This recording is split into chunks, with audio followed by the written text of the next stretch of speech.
War and violence is, of course, a reflection of the very imperfect nature of man, going all the way back to Adam, eating from the fruit of the tree of knowledge.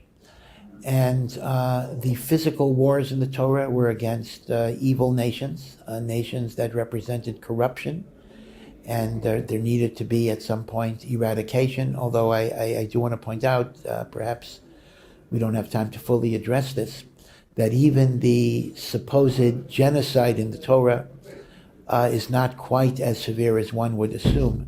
If you look, for example, at the Rambam's code, the Rambam says, even the war against Amalek and the 7 nations, we must first offer them the chance to make peace with us, which does not mean become Jewish, but simply live by the 7 Noahide laws and accept Jewish sovereignty over the land of Israel. And then we wouldn't destroy them at all.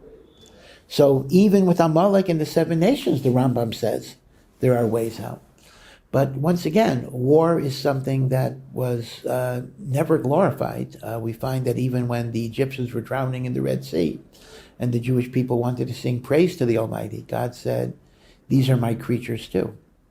So we're not pacifists, but we don't have a sense of joy. As the Pasuk says in Proverbs, B'nafal oyevecha al tismach, do not rejoice even upon the downfall of your enemy, because they too are in the image of God, and they too are God's creations, and we feel compassion for them. We would wish that they would do tshuva and be able to live a life of goodness.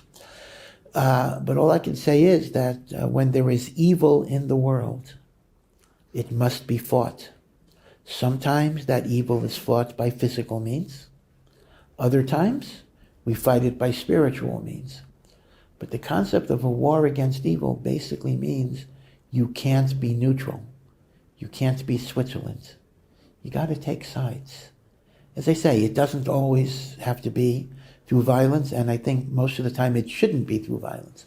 But the expression of milchama in the Torah, I think, is that idea that a person has to oppose evil and not just accept it, not just tolerate it.